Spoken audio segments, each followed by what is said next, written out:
Olá, turma! Hoje, dando continuidade na nossa situação de aprendizagem, nós vamos falar um pouco mais sobre os combustíveis fósseis e a questão ambiental que são causadas por eles. Na aula passada, eu deixei para vocês um vídeo que contava a história do combustível fóssil. Então, ele já é uma introdução para a nossa base da aula de hoje. E aí, hoje eu vou falar um pouquinho mais sobre os 3 tipos de combustíveis fósseis e todos os danos que isso gera no nosso meio ambiente. Os combustíveis fósseis, apesar de todos os prejuízos, ele tem um papel muito importante na nossa sociedade. Porque eles representam mais de 75% da demanda energética mundial. Ou seja, nós utilizamos muito energia para quase tudo que fazemos hoje em dia, né? O nosso modelo de vida nos coloca a necessitar de tanta energia. E 75% da energia que a gente utiliza, ela vem da produção do combustível fóssil. Como a gente pode ver aí, ela é muito utilizada nas indústrias, nos meios de transportes, na produção de eletricidade, entre uma outra infinidade de utilidades que ela pode ter. Mas afinal de contas, o que é um combustível fóssil? Vamos lá, o termo fóssil é dado aos restos ou vestígios de plantas e animais que se encontram nas camadas terrestres anteriores ao período geológico. O combustível fóssil origina-se exatamente por meio da decomposição lenta dos seres vivos, animais e vegetais ao longo de milhões de anos. Esses restos de matéria orgânica foram soterrados nas camadas mais profundas da crosta terrestre, reservando o oxigênio, e ocorreu a sua decomposição por serem submetidos à ação de bactérias, pressão e calor. Vamos esclarecer isso de uma forma mais prática. Aqui nós temos algumas imagens que ajudam a gente, tá bom? Então, o combustível fóssil, ele é feito através de matéria orgânica, árvores, plantas, né, vegetação, e matéria animal, que entrou em decomposição. A gente sabe que se uma folha de uma planta cai na terra e ela fica lá entrando em decomposição, ela vai secar, né? Até se estraçalhar, virar uma poeirinha e aí ficar infiltrada na terra.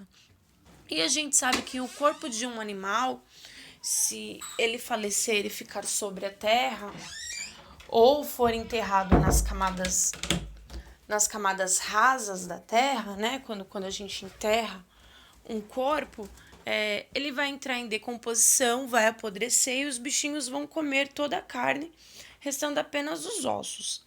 Mas nesse processo dos combustíveis fósseis, a decomposição ocorreu de forma diferente. Há milhões de anos atrás, cerca aí de 300 milhões de anos atrás, nós começamos a ter a produção do carvão mineral. Como que o carvão mineral se formou? Árvores e plantas, né, tronco de árvores e plantas que caíam sobre o relevo, mas eles caíam em partes de lama. A lama não deixava ele entrar em decomposição e dessa forma ia aterrando cada vez mais. Ou seja, ele ia ficando cada vez mais soterrado, indo parar cada vez mais em camadas profundas da terra.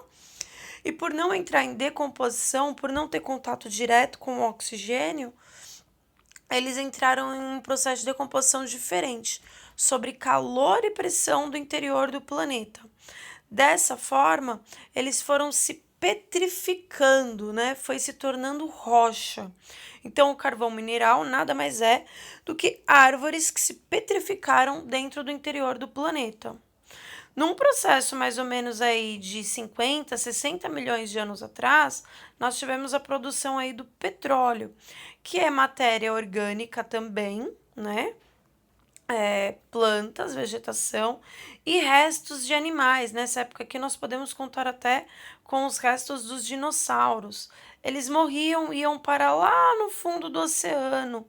Em partes profundas, entravam em contato com lama e areia, o que não permitia a decomposição deles por completo. Então eles também ficavam soterrados. E aí iam caindo mais grãos de areia, né? Sobre eles cada vez mais ficavam soterrados, indo parar em partes cada vez mais profundas. E essa matéria orgânica e animal, entrou em decomposição sob calor e pressão. Essa, em vez de se petrificar, ela virou um grande líquido preto bem encorpado, o que nós chamamos de petróleo. O gás natural são os gases que são liberados de toda a matéria orgânica e animal, né? A gente já percebeu que quando um animal morre, ele solta um cheiro bem forte, bem ruim. São os gases dessa matéria entrando em decomposição que estão sendo liberados. Nesse caso, os gases foram liberados, mas eles acabaram ficando presos entre as camadas de terra. Então, nesse processo também de pressão e calor e muitos anos de decomposição, tornou ele o gás natural. O petróleo, como eu havia dito para vocês, é um líquido escuro, uma mistura muito complexa de vários tipos aí de matérias orgânicas e animais.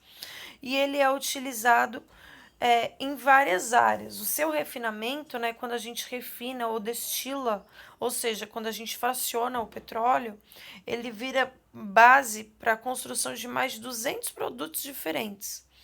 Além de que ele tem um grande poder energético, ou seja, ele emite muito calor. A sua potência de calor é muito grande. Por isso, ele é o mais utilizado no mundo todo para manutenção de indústrias, movimentação de veículos e eletricidade. Ele também vai ser matéria-prima, como eu falei para vocês, para mais de 200 produtos, como plásticas, tintas, borracha, asfalto e tanto outros elementos. Aqui uma representação da extração do petróleo e do seu líquido. O gás natural, como eu expliquei, é uma concentração de gases de matéria que entrou em decomposição e ficou preso em camadas da terra. Ele também pode ser fracionado, né, ter as suas partículas divididas e transformadas em vários processos diferentes. O gás natural, a dificuldade dele às vezes é muito no transporte. Vocês talvez já tenham visto alguns gasodutos quando estão indo para a praia. Quando a gente desce a serra, a gente vê alguns canos amarelos no decorrer da escarpa da serra, né? São o gás natural sendo transportado dentro desse processo de gasoduto. Existem gasodutos que passam entre países, né? De tão grandes que são. E eles vão passar aí esse processo do gás natural, essa transposição do gás natural, que também vai servir para geração de calor, tendo em vista a utilização da indústria, gerar energia para a indústria, luz elétrica e outras matérias além que a gente utiliza o gás. Aqui uma imagem de um gasoduto. O carvão mineral, como eu falei para vocês, ele foi a madeira fossificada, né? Então ela foi aí, se tornou uma rocha. Dessa forma ele forma um carvão mineral. É um carvão com alto potencial energético que pode ser encontrado em 4 tipos diferentes. O mais comum, ou mais comercializado, é a ula, e ela pode ser utilizada em várias áreas. As partículas do carvão, eles também podem ser usados como fertilizantes para os agrotóxicos. Ele pode ser usado aí como processo de iluminação, principalmente para as ruas, né? Pequenas áreas de carvão que vão manter o processo de iluminação que é feita em várias áreas, não só as elétricas, mas em áreas pequenas também. E ele também vai gerar energia aí para meios de transportes, em alguns modelos, seus meios de transportes e indústrias. Aqui uma imagem da extração do carvão mineral.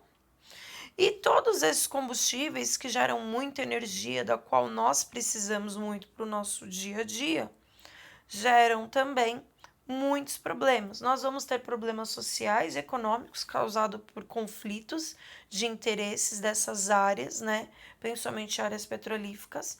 E nós vamos ter o que é o destaque da nossa aula de hoje, muitos impactos ambientais causados pelo uso de combustíveis fósseis.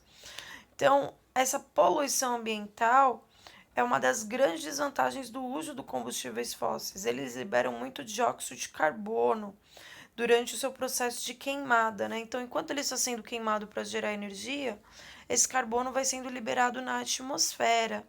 E esse carbono liberado na atmosfera faz com que aumente-se o efeito estufa. O efeito estufa é um processo que retém parte da luz solar. Os raios solares aquecem o nosso planeta.